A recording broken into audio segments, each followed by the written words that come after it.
नमस्कार मित्रांनो, निपुण महाराष्ट्र अभियान अंतर्गत अत्यंत महत्वाचा व्हिडिओ आता आपण बघणार आहोत. तर या अगोदर बरेचसे व्हिडिओ मित्रांनो आपण बघितलेले आहेत. निपुण महाराष्ट्र मोबाईल ऍपवर आपल्याला 23 फेब्रुवारी 2026 पासून जी तिसरी चाचणी आपण सुरू करत आहोत. तर ती चाचणी घेताना मित्रांनो आपल्याला बऱ्याचशा अडचणी येत आहेत. चाचणी सुरू होत नाही किंवा आपले वर्ग वगैरे दाखवत नाही, शाळा दाखवत नाही. तर तिथे मित्रांनो आपल्याला नेमकं काय करायचं, चाचणी कशा पद्धतीने घ्यायची आहे याची संपूर्ण सविस्तर माहिती लाईव्ह चाचणी घेताना मी आपल्याला देणार आहे. तर नमस्कार, मी राज मराठीशाळा.com या युट्यूब चॅनलवर पुन्हा एकदा आपलं सहर्ष स्वागत आहे. मित्रांनो, निपुण महाराष्ट्र अभियान अंतर्गत आपल्याला निपुण महाराष्ट्र ऍपवर जी चाचणी घ्यायची आहे ती चाचणी घेताना मित्रांनो पहिल्या दिवशीपासून आपल्याला अडचणी येत आहे. 23 फेब्रुवारी पासून मित्रांनो ही चाचणी जी सुरू झालेली आहे, 23 फेब्रुवारीला आपल्याला चाचणी घेता आली नाही आणि 24 फेब्रुवारीला सुद्धा त्या ऍपवर बऱ्याचशा अडचणी होत्या.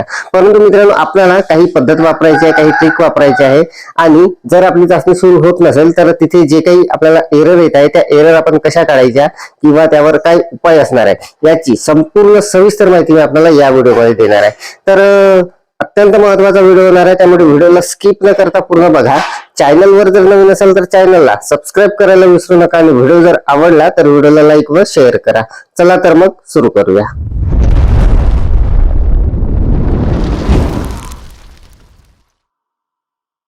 तर मित्रांनो बघा, निपुण महाराष्ट्र मोबाईल ऍप मध्ये मी आलेलो आहो आणि इथे मित्रांनो इथून आपल्याला चाचणी घ्यायची असते. सगळ्यात महत्वाचं मित्रांनो एक गोष्ट यामध्ये आपल्याला जे चाचणी घ्यायची आहे ते आपल्याला टीचर लॉग इन वरून घ्यायचे, शिक्षक लॉग इन वरून घ्यायचे आणि जर काही चेंजेस करायचे असतील किंवा काही सेटिंग करायची असेल तर ते आपल्याला मुख्याध्यापक लॉग इन वरून करायचे आहे. जसं मित्रांनो इथे आपल्याला अध्ययन स्तर चाचणी घेऊया. यामध्ये आपण गेल्यानंतर जर आपल्याला आपली शाळा जर इथे दिसत नसेल इथे तर आपल्याला मुख्याध्यापक लॉग इन वरून आपले जे वर्ग आहे ते परत एकदा असाइन करून घ्यायचे आहे. दिनांक इथे येणार आहे परंतु काही आपल्या बांधवांना तिथे त्यांची जी शाळा आहे ती दिसत नव्हती, तर तिथे आपल्याला परत मित्रांनो एकदा मुख्याध्यापक लॉग इन वरून वर्ग जे आहे ते असाइन करून घ्यायचे आहे. लगेचच आपली शाळा तिथे दिसणार आहे. त्यानंतर परत आपल्याला एकदा लॉग आउट करून घ्यायचं आहे आणि परत सुरू करून ते जे ऍप आहे ते परत सुरू करून आपल्याला चाचणी घ्यायची आहे. तर आता बघा, इथे आपल्याला चाचणी घेताना आपण इथे शाळा आली, त्यानंतर इथे दिनांक घ्यायचा आहे. दिनांक घेतल्यानंतर आपल्या समोर असे वर्ग आपल्याला दिसणार आहे. हे जर वर्ग आपल्याला दिसत नसेल किंवा शाळा जर इथे आपल्याला दिसत नसेल तर आपल्याला परत एकदा वर्ग असाइन करून घ्यायचा आहे मुख्याध्यापक लॉग इन वरून. मित्रांनो बघा, इथे आपल्याला आता वर्ग आले, सर्व आलं आणि त्यानंतर आता चाचणी घेताना इथे काल बऱ्याच जणांना इथे आता एक विद्यार्थी सिलेक्ट केल्यानंतर इथे आपण सुरुवात करतो मित्रांनो वाचन, लेखन, त्यानंतर संख्याज्ञान आणि त्यानंतर संख्यावरील क्रिया. तर काल मित्रांनो चाचणी घेताना 24 तारखेला बऱ्याच आपल्या बांधवांना अशी अडचण आली की ही वाचन जे आहे पहिलं यामध्ये आपल्याला याचा जो स्तर होता तो तिथे पडताळणी होत नव्हती, खूप वेळ घेत होता किंवा होतच नव्हती. तर मित्रांनो आपल्याला काय करायचं, एक ट्रिक वापरायची आहे. आपल्याला इथे ही जी चाचणी आहे सुरू करताना संख्यावरील क्रिया अगोदर घेऊन घ्यायची आहे, त्यानंतर संख्याज्ञान, त्यानंतर लेखन आणि त्यानंतर वाचन घ्यायचं आहे. म्हणजे आपल्याला शेवटून सुरुवात करायची आहे. हे जे बाकीचे स्तर आहे मित्रांनो हे लवकर लवकर तिथे सबमिट होतात आणि त्यानंतर शेवटी वाचनाचा घेतल्यानंतर तो सुद्धा लवकर सबमिट होतो.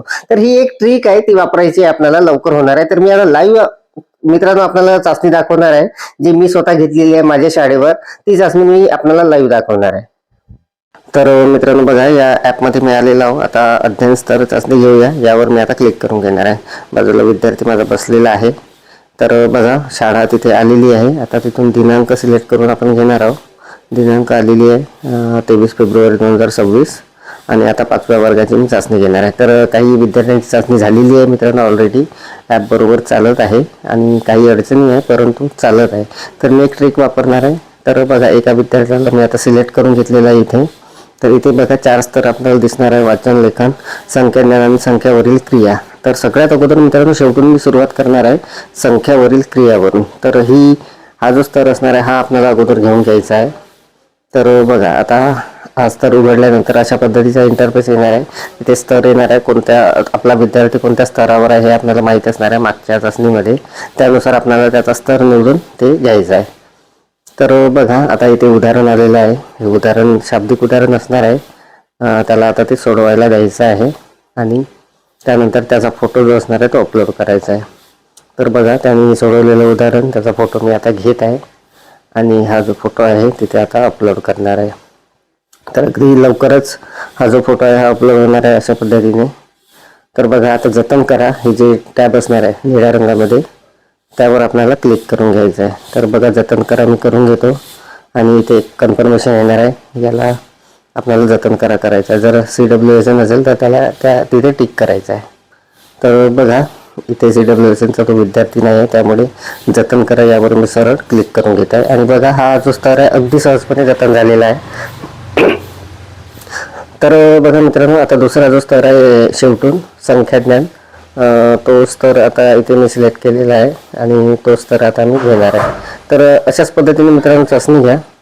तर बघा आता इथे दुसरा स्तर आपण सिलेक्ट केलेला आहे आणि इथून आपल्याला तो जो काही स्तर असणार आहे तो आपल्याला सिलेक्ट करून घ्यायचा आहे. तो विद्यार्थी कोणत्या स्तरावर आहे तर इथे मी संबंधित स्तर आता इथे घेतलेला आहे आणि इथे आता त्या विद्यार्थ्याला संख्या सांगून तो विद्यार्थी या ज्या संख्या आहे त्या लिहिणार आहे अंकात आणि अक्षरात. तर बघा अशा पद्धतीने मित्रांनो आपल्याला शेवटून चाचणी घ्या ही आणि वाचन स्तर लवकरच मग आपला सबमिट होणार आहे.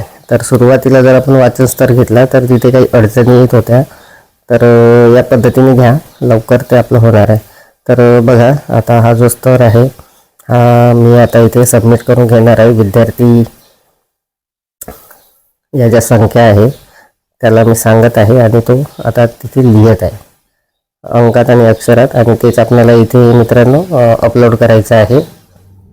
तर बघा हा जो संख्याज्ञान स्तर आहे हा सुद्धा आता इथे मी अपलोड करून घेत आहे. विद्यार्थ्यांनी त्या संख्या संपूर्ण लिहिलेल्या आहे त्याचा फोटो आपल्याला तिथे अपलोड करायचा आहे. अपलोड झाल्याबरोबर तिथे आपल्याला जतन करा या टॅबवर क्लिक करायचं आहे. थोडंफार कमी जास्त फोटो आलेला असेल मित्रांनो क्रॉप करून घ्यायचा आहे. तिथे क्रॉपचं सुद्धा ऑप्शन असते आणि त्यानंतर आपल्याला तो जतन करायचा आहे. तर बघा आता क्लिअर दिसत आहे. आता याला मी जतन करा यावर क्लिक करून घेतो. तर जतन करा यावर मी क्लिक करून घेणार आहे आणि हा स्तरसुद्धा बघा इथे सक्सेसफुली लवकरच जतन झालेला आहे. तर आता शेवटून तिसरा जो स्तर असणार आहे म्हणजे तो असणार आहे लेखन. तर बघा लेखनवर आता मी क्लिक करतो आणि इथून मित्रांनो आपल्याला विद्यार्थ्याला जे लेखन असणार आहे श्रुतलेखन ते द्यायचं आहे, ते सांगायचं आहे आणि तो तिकडे लिहिणार आहे. तर बघा त्याचा जो काही स्तर असणार आहे त्यानुसार आपल्याला त्याला ते लेखन द्यायचं आहे. तर मी आता त्याला श्रुतलेखन देणार आहे आणि त्यानंतर ते तिथे त्याचा फोटो जो असणार आहे तो तिथे अपलोड करून घेणार आहे. तर बघा मित्रांनो मी आपल्याला ही लाईव्ह चाचणी दाखवत आहे आणि अगदी सहजपणे ही जी चाचणी आहे ही घेतल्या जात आहे. तर मित्रांनो बघा हे जे आहे लेखन याचा सुद्धा फोटो आता मी घेणार आहे. विद्यार्थ्यांनी श्रुतलेखन पूर्ण केलेलं आहे त्याला सांगितलेलं आणि हा जो फोटो आहे आता हा मी इथे काढून घेतलेला आहे. याला थोडा क्रॉप करून घेणार आहे मी आणि क्रॉप केल्यानंतर याला आपण जतन करून घेणार आहोत. तर अगदी सहजपणे मित्रांनो आपली ही जी चाचणी आहे ही होत आहे. याच पद्धतीने घ्या मित्रांनो. सुरुवातीला जर वाचन घेतला तर ते पडताळणीसाठी जेव्हा जाते तेव्हा ती लवकर होत नाही, तर त्यामुळे आपण शेवटून सुरुवात करा ती लवकर होणार आहे. तर बघा आता हा स्तर जतन झालेला आहे. आता आपला जो पहिला स्तर आहे हा आता आपण घेणार आहोत इथे. तर बघा आता जे वाचन आहे यावर मी क्लिक करून घेतलेला आहे आणि वाचनाचा जो स्तर आहे हा सगळ्यात पहिला स्तर आहे मित्रांनो, परंतु आपण याला शेवटी घेत आहोत. तर इथे मित्रांनो रेकॉर्डिंग करायचं असते हे आपल्याला माहीत आहे. तर बघा आता विद्यार्थ्याचं रेकॉर्डिंग इथे करून घेणार आहे. तर मित्रांनो बघा इथे हे जे वाचनाचा हा जो पहिला स्तर आहे हा आता आपण घेत आहोत आणि इथे त्याचा जो आवाज असतो तो रेकॉर्ड करायचा असतो वाचन करताना. तर हा स्तर मी आता इथे रेकॉर्ड करत आहे आणि सक्सेसफुली तो रेकॉर्डसुद्धा झालेला आहे. तर बघा जतन करा यावर मी क्लिक करून घेतो. आता जतन करा यावर क्लिक केल्यानंतर इथे परत जतन करा कन्फर्मेशन आणि बघा लगेचच तो जो स्तर आहे तो जतन झालेला आहे. तर अशा पद्धतीने मित्रांनो बघा या विद्यार्थ्याचे चारही स्तर आपली जी चाचणी आहे पूर्ण झालेली आहे. चारही स्तर जतन झालेले आहे आणि अशा पद्धतीने चाचणी अगदी सहजपणे पूर्ण झालेली आहे. मित्रांनो आपण एक ट्रिक वापरली. इथे ही जी चाचणी आहे आपण ही सुरुवातीपासून न घेता शेवटून सुरुवात केलेली आहे, म्हणजे संख्यावरील क्रियापासून, आणि ते लवकरच ते सबमिट झालेलं आहे. तर अशा पद्धतीने मित्रांनो आपण चाचणी घ्या, लवकरच ती पूर्ण होणार आहे. तर मित्रांनो अशा पद्धतीने आपल्याला ही जी चाचणी आहे पूर्ण करून घ्यायची आहे. अगदी सहजपणे आपली ही जी चाचणी आहे पूर्ण होणार आहे. तर अपेक्षा आहे आपल्याला ही माहिती समजलेली असेल, व्हिडिओ आवडलेला असेल. व्हिडिओ जर आवडलेला असेल तर व्हिडिओला लाईक करा, शेअर करा आणि माझ्या मराठीशाळा.com या यूट्यूब चॅनलवर जर नवीन असाल तर चॅनलला सबस्क्राईब करायला विसरू नका. पुन्हा भेटू असंच एका नवीन माहितीसह नवीन अपडेटसह. तोपर्यंत धन्यवाद.